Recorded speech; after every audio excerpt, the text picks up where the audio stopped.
Hey, listener, we care about you and the GraceStory community, and so we wanted to let you know in this episode there is potentially disturbing content for some, including robbery, violence, and rape.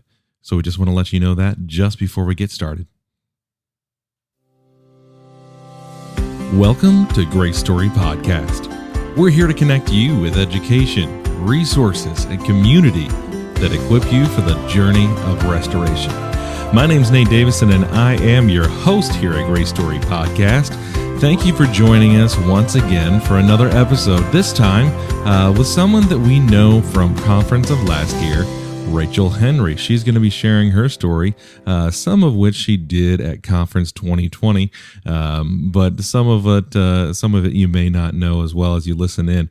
Now, speaking of conference, Conference 2021 is coming up very, very quickly. So there is an exclusive code from GraceStory Podcast if you want to save some money. You can just go to GraceStoryMinistries.com, go to registration, and then underneath the tab there, you're going to type in Podcast 25. That's Podcast 25, no spaces, and that'll save you 25% off of your admission to GraceStory Conference 2021. I hope that you'll make that happen because I'd love to meet you, and I'd love to see you around the podcast booth or over by the GraceStory live set, or just out and about. While you're heading over to GraceStoryMinistries.com and typing all that in, saving your 25% and getting your registration taken care of for conference, let me tell you a little bit about our guest today. It's Rachel Henry. She's married to Simon, her high school sweetheart. They've been married for 12 years, and they have an interesting story, and it all kind of centers around an event in 2014 where three men broke into their house on a night where Simon was gone, robbed them, and raped Rachel, all while her kids were still in the house sleeping. For the last 4 years, they've been on a journey of healing and hope, and now they're ready to encourage you on the journey from broken to brave by providing their story, and they've got lots of resources at their website, simonandrachelhenry.com. All right, there is a lot to get to in this story, a lot here in this episode, so let's go ahead and jump into the conversation with Rachel Henry right now. Rachel Henry, I have you here on GraceStory Podcast. It's wonderful to have you back. You were one of our speakers at Conference 2020, so it's good to get back in contact with you. How you doing? I know, we're doing great. It seems like so long ago. I don't know, this winter was a long winter, but we've made it through. It's spring, and conference was just such a nice break for me just refreshing, first of all, and being able to get away from the normality of life and my kids and my family. And then I was just blown away by the content and by the speakers and the quality of everything that I heard. I just thought it was so good. Yeah, and you're talking about Conference 2020 there, which GraceStory Conference is coming up sooner than we think. What was it like sharing your story in front of a whole bunch of other people? What is that like? It's good. I've shared it personally with people, but then sharing it on a large platform like that, I'm always like, how much should I prepare? I don't want to leave things out, but I also don't want to tell too much. And but I just always feel so humbled to have the chance to share that, and I'm hoping that the hope that I have found through Christ and the healing that I've had can give other women hope to know that there's a future after pain and after trauma. Well, and with that, did you find even at conference or after conference, people connecting with you over their shared experiences on something so terrible? I have found that in the past. Honestly, I don't know if that happened as much from the conference as it had in other things, just because it was such a smaller group of people. But I have had the chance to share on a few other podcasts before, or I guess those are the main ways that I would have random people reach back out to me and say, I've been through something similar. I'm so thankful that you shared. And a lot of times they have similar experiences of healing too. So there's that camaraderie that comes from sharing our healing together. Well, and I like the focus on the healing, because so many times it seems like people can tune into a podcast or some episode and be like, yeah, I want to hear the nitty gritty. What are the details? You know, because we're a society that loves those investigated, the unsolved crimes and all those things. But your story is not about necessarily the event that happened, although that is Right. what you tell. It's more about the healing. And let's go to that. Where does your story begin? Okay. Well, just to tell you a little bit about myself, if you weren't at conference and you have no idea who this lady is, I am now, how old am I? I'm 35 years old. So what I'm going to tell about happened 7 years ago. So I was a 28-year-old wife and mom. I had 4 kids that were ages 6, 4, 4, and 2. And my husband and I lived in a small town, Indiana. He worked at a local college, and we had a great life. We had a great community of friends. We loved being parents and investing in our kids. And it just so happened, though, that my husband had to stay out of town for a week. And I mean, are you good if I just go ahead and dive in here with what happened? Yeah, okay. Go for it. So he was staying actually just a couple blocks away at the college, and I was not really a fearful person. I know that some people have this, really have to go around and check all the doors, make sure everything's closed up, and I didn't really live with that kind of fear. But I don't know, wanted to obviously have a sense of safety, but didn't feel unsafe in our home. But I did wake up one of those nights hearing some noises in my kitchen and confronted 3 men in my home. And it's like I hadn't thought through what I would do in that situation. I didn't think to grab my phone right away, because I think looking back, it was just like, my husband's not here and my kids are here. And so I have to get out there and confront whatever's happening, and didn't think to get my phone or call 911. So in retrospect, you always think, what if I would have done that differently? But so these guys, I could not tell how old they were, but they were fairly young, and they wanted money or computers. So they wanted to search the house and look for things.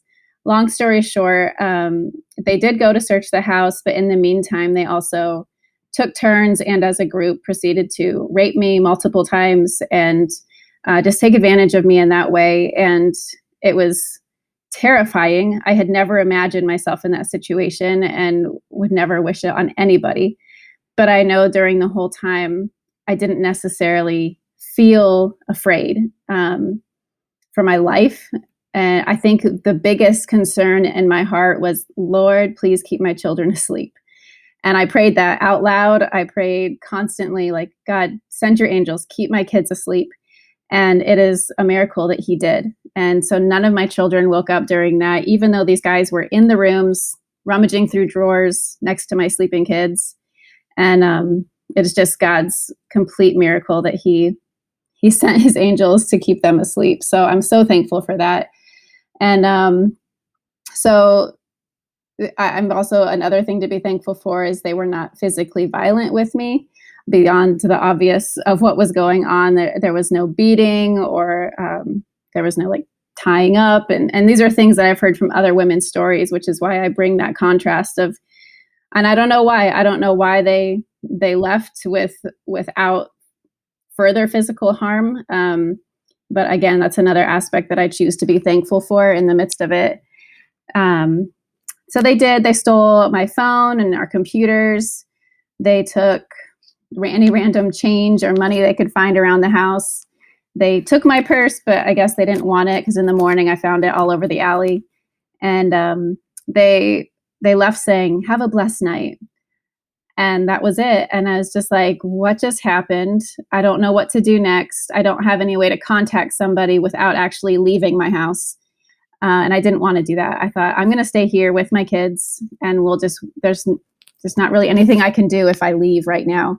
So I waited till the morning, and my kids woke up. I tried to keep things as normal as possible for them, and finally sat them down and said, guys, we have to go get daddy because our house was robbed last night. And God just gave me these words right then to compare it to an Adventures in Odyssey episode that we had listened to a lot of times. And the Barkley family had everything stolen from under their Christmas tree. And we had listened to that a lot, and it was very familiar to them. And I just feel like right then God gave me that story, and I was able to communicate that to them in a way they'd understand. And they were just so innocent about it. And why don't people get jobs if they want to steal stuff? And, it was real basic, but they knew we needed to go get Dad, and that was fine. So we went over to get him, and their first words out of their mouth when they saw him was like, "Daddy, we were robbed." I was like, it was this exciting adventure. And he just assumed, I think at first, that maybe someone took stuff out of the yard or something like that. And then as the kids talked, he realized that like there was how many? How do you know how many there were? Oh, Mom talked to them. Wait, Mom talked to them. Like, what else is there? And so he and I were able to step aside from our kids. And I was nervous to tell him, as I think, that's like heartbreaking news to share with your husband. And actually, just to step back a little bit, while the three men were there, they had multiple times said, "You have to swear to God that you're not going to tell anyone what we're doing, or we're going to come back and take your kids." And so even though I didn't think that was really going to happen, I had said that I swear to God, and that just was so hard for me to be like, I made this promise, but I know I'm going to break it. Like, and obviously I'm not held accountable to those three men. So I finally was able to communicate to Simon that something had happened, but obviously didn't go into details at that point. And so he just cried and held me. And he was the one then that immediately went and contacted the police. And they met us at our house and started all of their investigations. So, I heard you tell this at conference, and it still was something. As a husband and a father, I immediately just, as you're telling your story, I keep getting more angry and angry and angry. And so the next question I have is just like, how was justice served? Like, because you're leaving it there. They just went out into the night and they got away with it. Was justice ever served against these three people? It was. And I after a while finding out, I think the police knew fairly quickly who they thought it was, but they had to collect enough DNA evidence to connect them to the DNA they collected from our house, which was plentiful. They left fingerprints, other DNA everywhere. So they had it from us, but they needed to make sure they connected it to the right person. So I think for about the next month, any little thing that they were finding people doing, like stealing scooters or like little theft of stores or something, they would take DNA, which normally they wouldn't.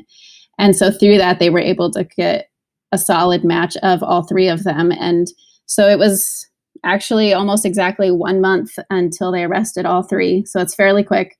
And it broke my heart, but they were two 15-year-olds and a 17-year-old. And so there was still some anger there, but it was also this sadness for them. Like, what kind of home must have these guys grown up in to even get to the point at that age to do something so evil, and they must have had terrible lives to get them to that point. So I feel like having known that and being a mom, it aided my forgiveness of them, just because even though they did make the choice themselves and it was very, the worst thing they could have chosen, it's with a reason that is not all their fault. So I pitied them for the life they've had. Well, and you mentioned a couple different ways that choices were made, and there's consequences to our actions. Those consequences can be good and bad. For them, their consequences, thankfully, justice was served. But I hear you saying things like, I choose to be thankful for this, or I choose to be grateful in the moment that this did or did not happen. I choose to move towards the pity instead of the anger.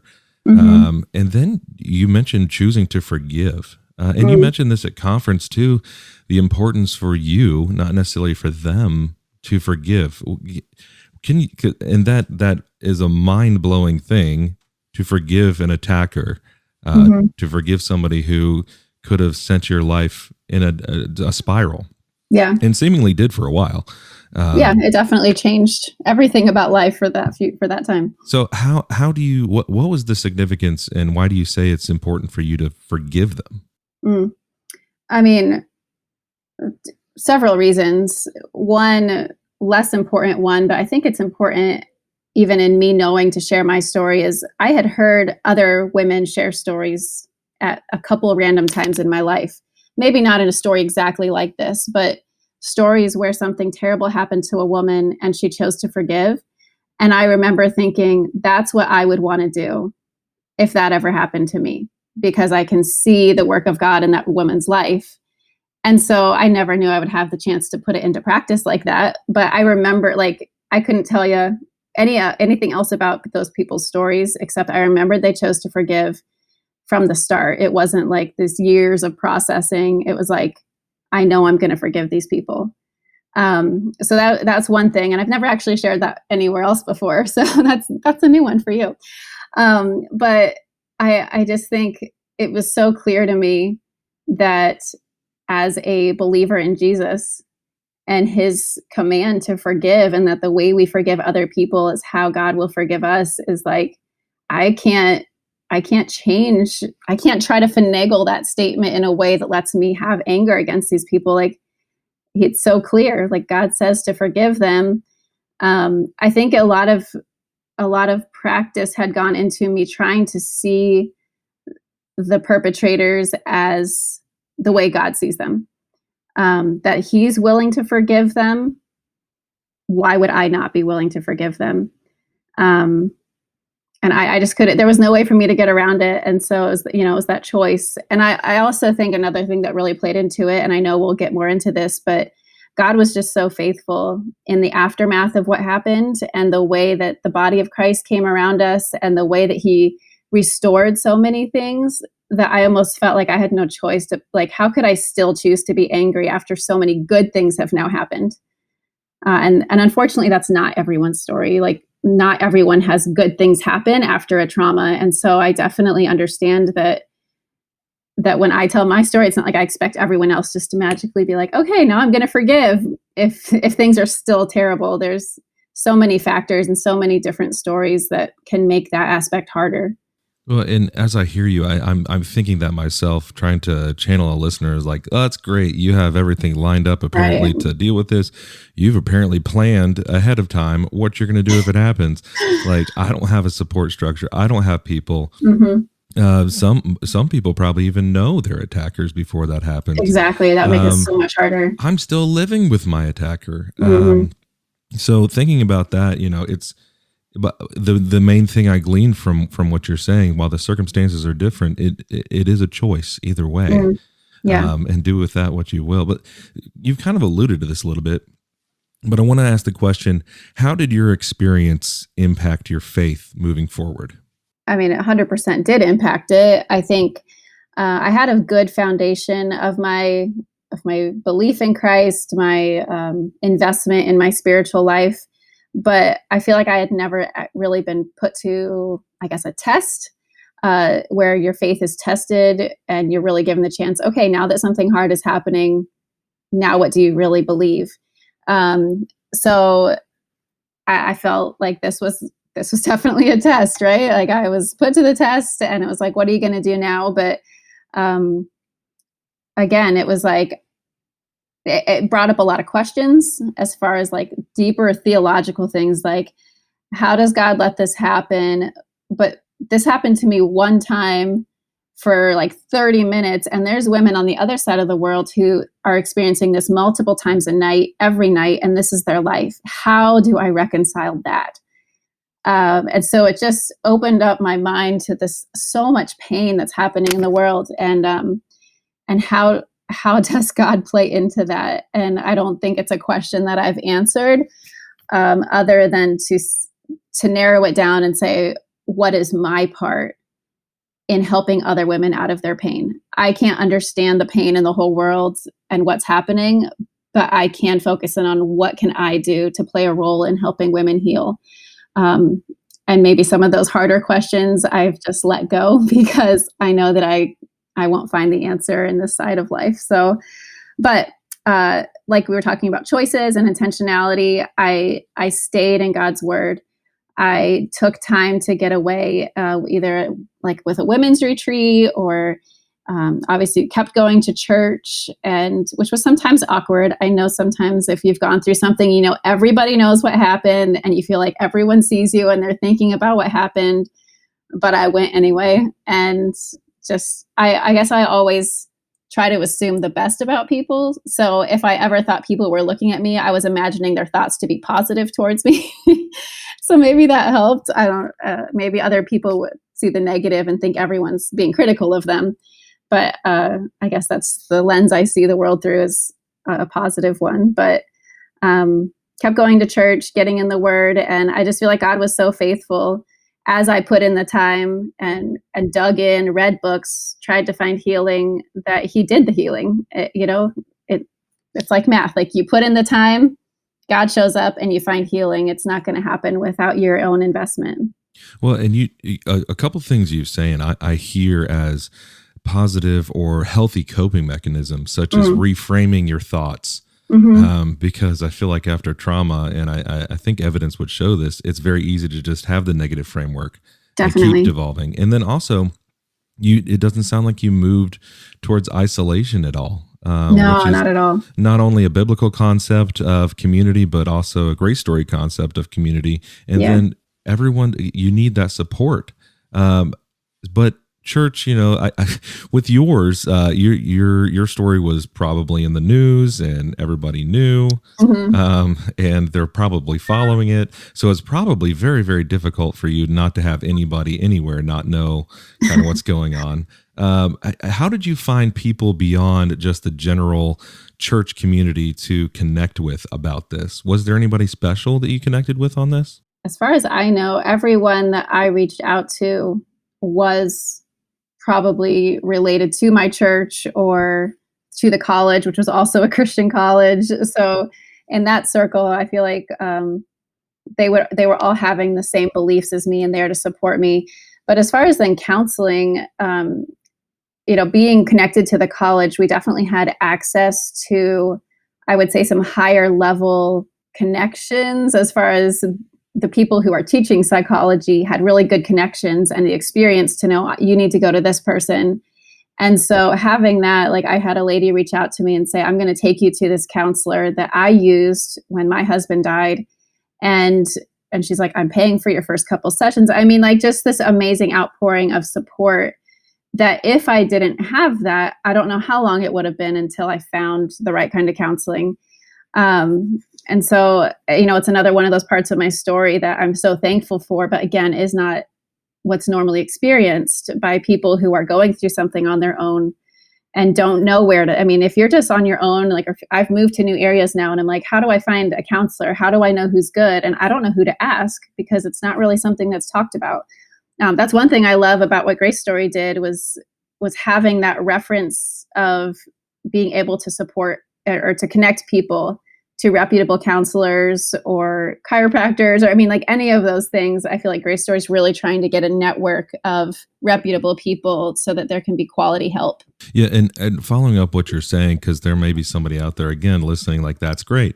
I hear your story is awesome following that, but I would just push back just a little bit and say another common denominator is God. And if you're listening to this episode of this podcast, you are connected to a resource that can help you with all these things. And you can email me, Nate at GraceStoryMinistries.com, or get with Amber at GraceStoryMinistries.com, message us on Facebook.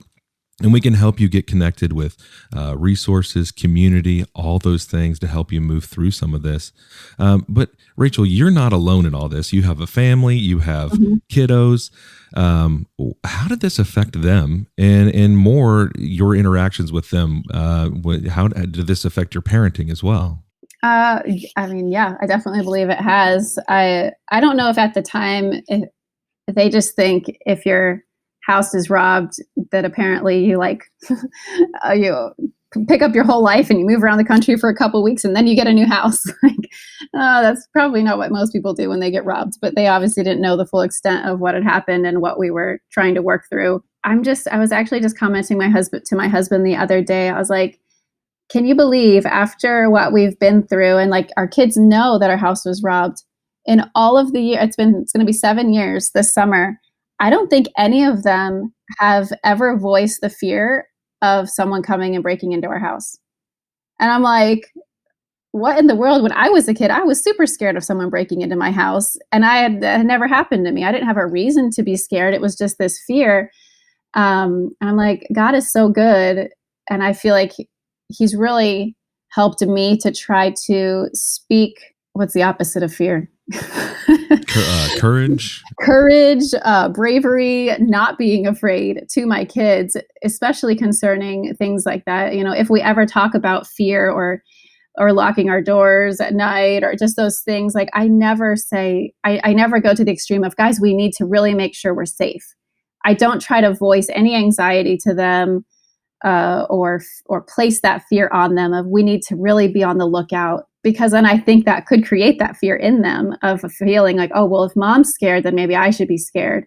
And so I've been very intentional to just speak life into them concerning that specific area of fear in the home, of break-ins and such. And I just feel like God has really been faithful with that, and to not have fear be a part of our home.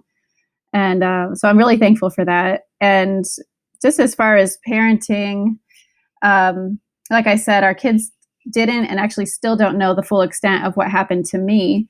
My oldest actually just turned 13 last week. And so he's getting to the point, and he's very, tech savvy. And I'm like, it's only going to be so long until he's already tried looking us up on Google, and our podcasts show up. And I'm like, he's going to end up listening to this probably before long, or he'll get curious. And I'm just praying that it's at the time that God has ordained, so that it can minister to him and his own journey with faith, and seeing, okay, now that I know everything that happened, I can see how my parents walked that out. I can see how my mom chose not to live in fear.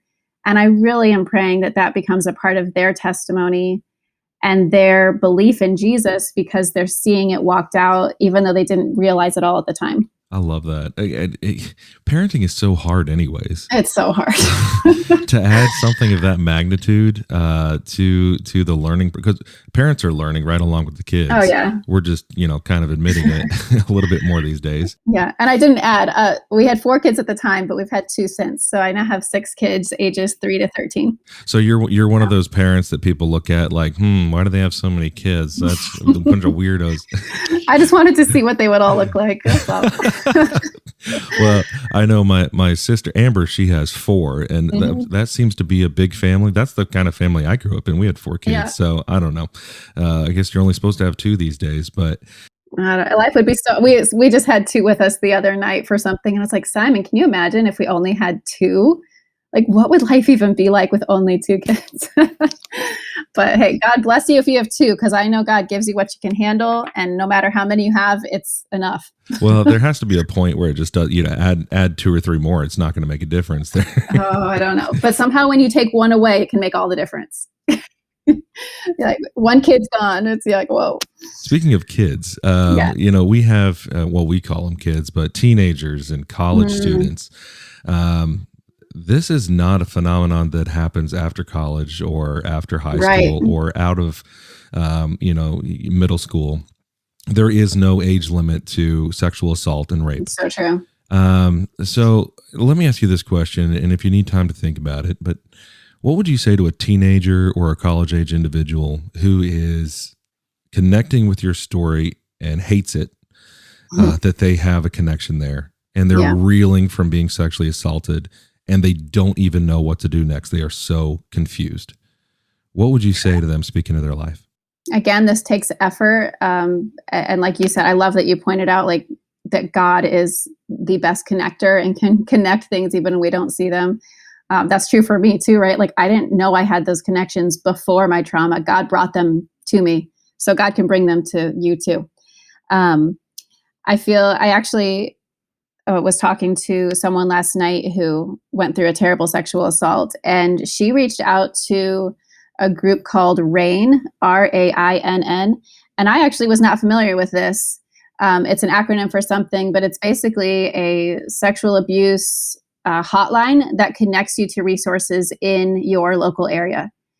And through that, she contacted them. They connected her with a local like women's shelter for women who have gone through things. And she had a phone number she could call anytime to talk to women that have gone through that or that are just there to talk to. And I don't know to what extent they had counseling, but it was just finding that listening ear, finding someone who knows what you're going through. And now she has gone on to actually join that hotline, join the women's shelter, and is wanting to do that for other women that are calling, just because she saw how helpful it was to her. So that is one resource that I know is there, and I don't know if it's faith-based or not, but it's still giving you someone to talk to, right? I think so important to me is sharing our stories, just the power that has to break the fear, that telling it, every time we tell it, there's a little bit more healing. And so finding safe people to talk to is so important. And I want to just say, find someone in a church, but that's not always the safe, you can't just say that across the board. So it does take time to build the trust and to find someone that you know that you can share with, probably not a male. If you're a woman that has gone through this, if there's a male that really wants to hear your story, that might not be the safest place. But I know there are so many women that have unfortunately experienced sexual abuse and rape, and finding them can take work. But I think it's so worth it to be able to connect and find that camaraderie with each other. Well, and more than that, hearing that story you just shared, the finding purpose in the pain, and being able to have a purpose moving forward. Because I don't even know what I would do next. Right. Because it unfortunately is not just women either. It's men. So I would encourage people, if they're listening to, even if you're not ready to share your story or you don't even want to make it known, just join the GraceStory community group on Facebook and connect with people on some level. Don't isolate. Another question I have for you, and we kind of alluded to it a little bit, but statistics show that only about 10% of sexual assaults are committed by total strangers, which fits your story. If I am an individual who knows my attacker, how can I begin to process what has happened to me while still knowing the person, possibly still having to interact with them on some level, and they're still a part of my life? That's a hard thing to tackle. I don't have probably the best answer because I haven't experienced that, other than to always start with prayer, praying that God gives you his eyes to see them through his lens of forgiveness, but also, if it's like ongoing, there also has to be a choice of, am I going to keep putting myself in this situation? And I know sometimes it's like, there's so many factors to that situation of not being able to leave because it's your income, or, there's so many threads, and, man, I don't feel like I have a very good answer for that. Well, and it's a challenge because, we understand that there is no cut and dry. I know in episode 9 of this podcast, we talked with Amanda Corzine, who's a sexual assault nurse examiner, and she explained that it may not be the first time someone comes in to see her that they leave. It may not be safe. I listened to that episode. That was so insightful and sad. And she explaining that, it may be too dangerous. Leaving is the most dangerous time. So finding the most opportune time to leave. But understanding you do have to get out. Yeah. And not feeling alone. Again, get connected with a GraceStory community, if nothing else. Let me ask you this. In your journey, did you ever have flashbacks, like PTSD flashbacks, and how did you deal with those? The counseling that I was taken to within the first 4 to 6 weeks was an EMDR therapist. So eye movement, desensitization, and reprocessing. And it's very effective if done that soon after your trauma. So I hadn't really had any flashbacks to that point, but they were things that I would get hung up on. For instance, if I would see a man who met the description of my perpetrators, I would like fixate on his hands and just like not be able to look away. I don't know why hands were not important that night. It's not like I ever saw their hands, but for some reason that just, it was a thing to me. And so that was one of the things that we approached during EMDR. And I know EMDR is a common term in the GraceStory community. So it's a great therapy process to help take away some of the physical and emotional response to your memories without actually taking the memory away. So I still have full memory of what I went through and the details, but I can think about it without feeling like it's happening to me right now. Now, I will say there was one time, and it actually just happened a year and a half ago, where my husband and I were watching a show. We watched This Is Us. I don't know. We love that show. I feel like that's, if only it was a Christian show, because it touches on so many aspects of life and pain and trauma, and it's fairly clean. So we really like that show. But there was, in one episode, Randall goes down into his kitchen, and standing in his kitchen is a man with his hood up, and he's holding a knife.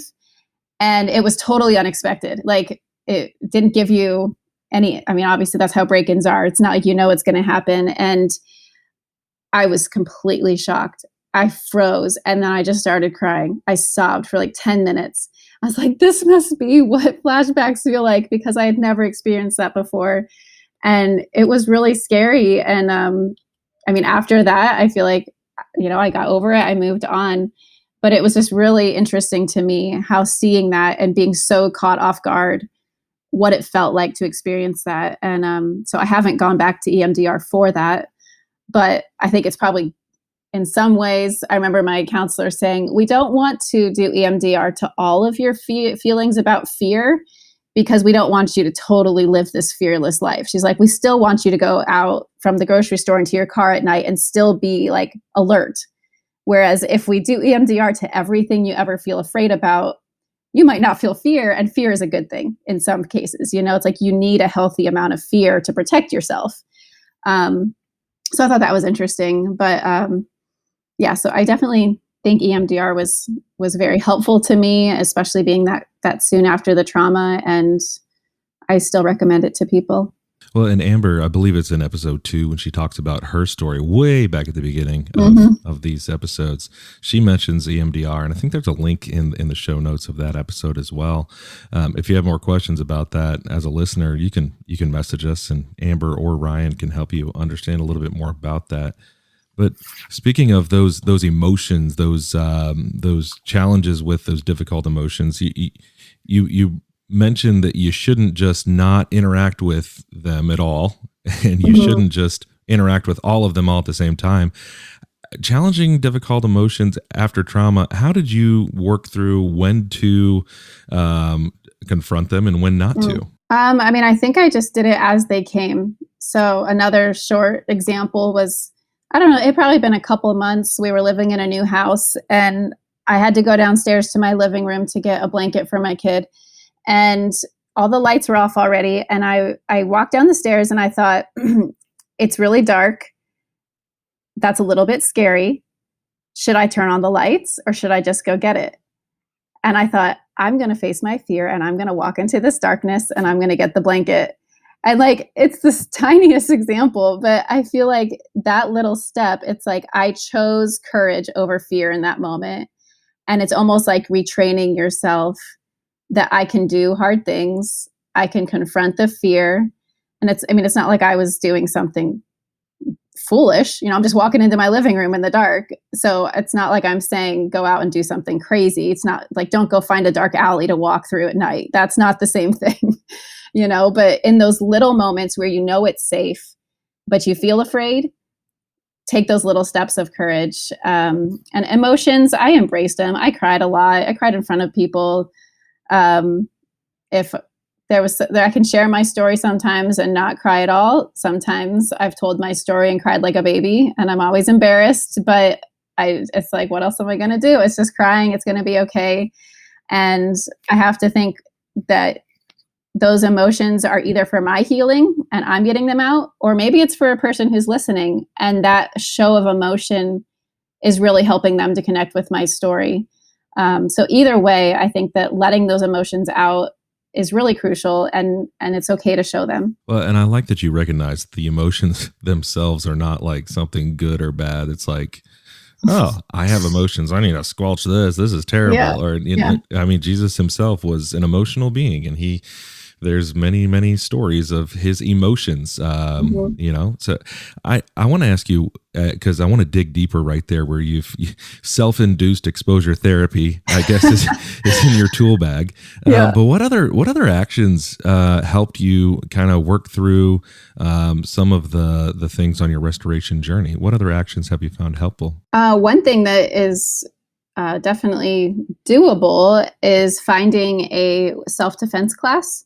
That's something I had never pursued before. I don't know why I wouldn't have pursued that, but having gone through it now after an attack and wondering how would have it changed that night if I would have had this.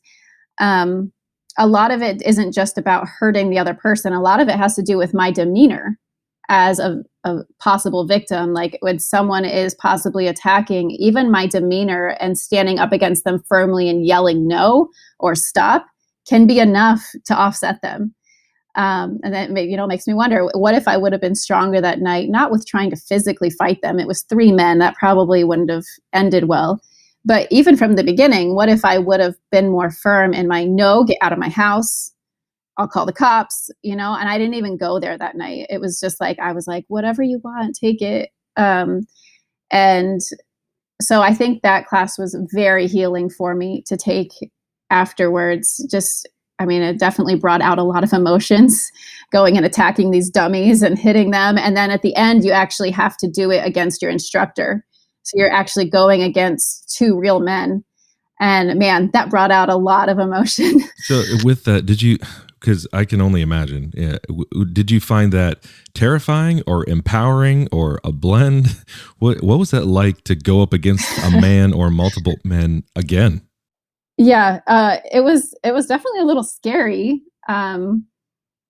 It just, I know I actually knew these people not very well, but they attended my church. And so, but it's all that emotion that I have from my past that I'm bringing into that situation that brings it to the surface. I think I felt really fierce and I felt like I'm going to do this and I'm going to attack. And, but it was also empowering because I felt like I feel more confident now going away from this, that if something similar would happen again, I would approach it totally differently than I did that night. So I do encourage women to take that, or teenagers, or, you don't really see them advertised that much, but I think maybe a little digging could bring about local classes. I haven't pursued another one, but my daughters are getting close to teenage years, so I know I will be for them.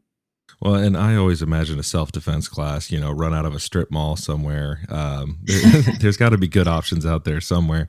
Yeah. With all of this, because there's lots of great stuff already. But what was, if you had to isolate it to one thing that kind of was the biggest challenge for you to move past, and it could have diverged either way in your journey? What was that biggest challenge, and how did you overcome it? Yeah, I feel like all of those things wrap together. I feel like from the beginning, I wanted there to be a purpose from what I went through. And so I know I told God from the beginning, I want you to use this, but I don't know when the right times are to share something like this. And so if you bring something to me, my answer is yes. Otherwise, I'm not really going to try to branch out there and promote myself to share this story with other people.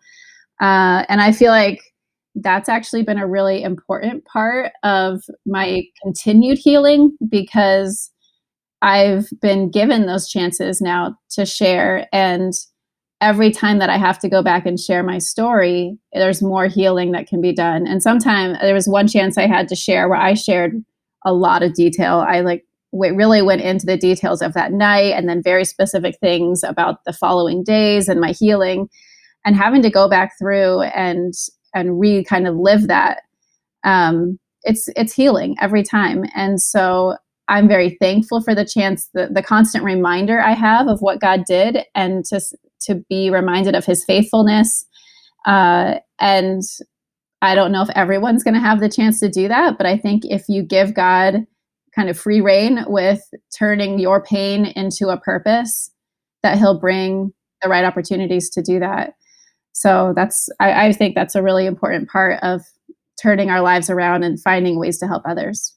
Well, and everybody's biggest challenge is different and unique. It sounds like yours is continued vulnerability and being consistent in your healing journey, because people are also looking at you in a way, as you share, you don't want to be that. We talked in one episode about, hey, with someone that failed, they put out like, hey, I failed in this, and everybody seems to come to them, or, hey, I was attacked. And now you're like the person people want to go to just because you shared. That can be overwhelming in and of itself. It can. And I also have to be careful. It just, at the more stories that I've heard, it's humbled me more than anything, hearing other women's stories that I feel like are so tragic, so much more pain that they went through, and starting to feel like letting Satan have this lie, like you're not good enough, or what you went through wasn't bad enough to be where you are sharing with other people. Like, what credibility do you have? And I definitely think that's a lie from Satan, and God can use us no matter how our stories are different. And so I want to be faithful to what God calls me to do, and not give into that lie that I should just be quiet and let someone more educated or someone who's had more years of experience in helping women do this. I'm getting experience as I go, but I have to remind myself of that, and that is a challenge. Well, and Amber, our founder, she's mentioned those same things. Like, she's like, I'm unqualified. She talks in one of her episodes, I think it's episode 2, about sitting in her counseling session and hearing other people's, a group counseling session, hearing other people talk about their stories. And she's like, mine is nothing. So that is perfect and goes right along with what Amber's saying. So what does Rachel Henry do these days? These days, well, we live in currently northern Maryland. In a couple of weeks, we're moving over the border to southern Pennsylvania. That's kind of where we do life up there. And all 6 of my kids are going to be in school next year. We're sending the youngest to pre-K, which I didn't think I would do, but I think I might get a job. So we'll just do that so that they're all at the same place. We're involved in our church here, and I teach preschool currently. I'm not sure what job I'll have next year yet, but I wanted to take time to share about this if I can. I've been a part of another ministry called Nothing is Wasted, and it actually has a very similar heart to the GraceStory community, where the founder of it, actually his wife experienced something very similar to what I went through. But at the end of it, she was shot by her perpetrators and ended up dying the next day. And so that happened a year after what happened to me. So from day one, I've just felt such a connection to that story, and have followed along with his ministry and what he's done, and had the chance to be on his podcast 2 summers ago. And then since then have joined into their ministry. They have an online community system where there's actually different groups for different types of pain and trauma. So there's groups for divorced people. There's groups for people who have lost a child. There's a group for widows and widowers. I lead the group for women who have experienced sexual abuse or rape. And so these women can come, or men in the other groups can join and find that community. It hasn't taken off quite like they thought it would. We had a lot of initial people join, but it's kind of been hard to foster conversation. So we're working through the details of how to grow something like that. But very similar to, I know, what GraceStory is trying to put out there. But I love GraceStory. I feel like has a few more resources that you make available. And at this point, Nothing is Wasted is more just about finding other people that are going through that to be in community. But they do also have a course that he wrote called the Pain to Purpose course. So it's, some of that same lingo that we were talking about.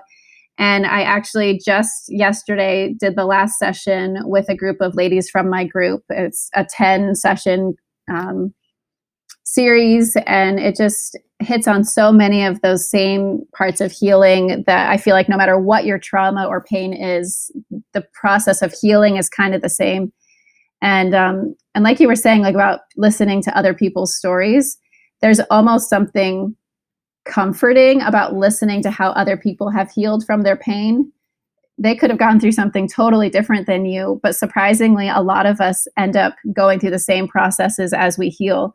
So there's just so much good to be found. And I feel like, with Nothing is Wasted, GraceStory, there's so many good resources that are coming about. And I hope that people take the time to look into those. I love that. And that's another opportunity for just connection and community. Yeah. If nothing else, I understand about you can't even getting into a group that's closed. There's something that's different there about putting it out there on the internet, what you're talking about. Anonymity, that's a hard line to balance. But yeah.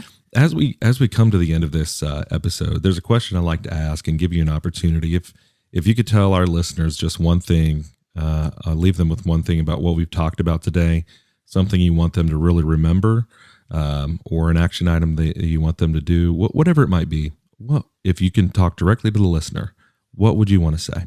The thing that comes to mind first is gratitude. A lot of times when we're talking about our traumas and the pain we've gone through, we're listing off all the bad things that have happened and what's brought us to this low point. And then moving forward, we talk about the steps that are going to need to be taken. But I think such a crucial part of the healing journey is choosing things to be thankful for. I had the chance to hear a psychologist early on after the break-in that talked about the power of choosing thankfulness and how it is actually changing the chemicals in your brain. Having gratitude, being really intentional to write those things down. It's not just thinking, I'm thankful for this, I'm thankful for this. It's be specific, write them down. You could even tell somebody, and choosing to look for things of gratitude it changes not only your physical brain, but I really think it changes your spiritual connectivity and helps you to see what God is doing that's good in your life. And it kind of prepares your mind for healing.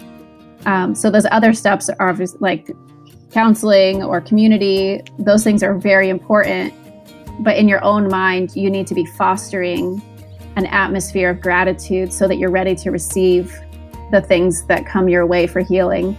And I know for me, that was super important. And like we talked about, the body of Christ and the way that people came around us and supported us immediately gave me something to be thankful for.